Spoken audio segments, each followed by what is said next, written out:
te iwi ki tēnei wahanga o hara mai tētahi āhua. I te rangi nei ka tino hea e tātou tētahi kiriata hou. Prince, hea te kiriata? Ko te kiriata hou, ko Ninja Turtles out of the shadow.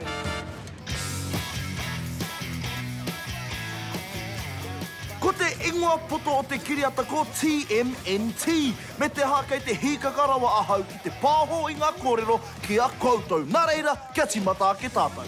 E timata ana tō TMNT hoa kakari a Shredder ki te whakararu anō i te taone o te Aporo Nui. Ko tīkuna e Shredder a tākuta Baxter, hei hoa mōna e pai ai tāna hanga i etahi pononga mōna ko Bebop, rāua ko Rocksteady o rāua ingoa.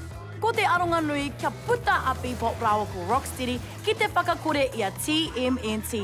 E puta ai te ihu pūkeke o Shredder i te rua o whiro.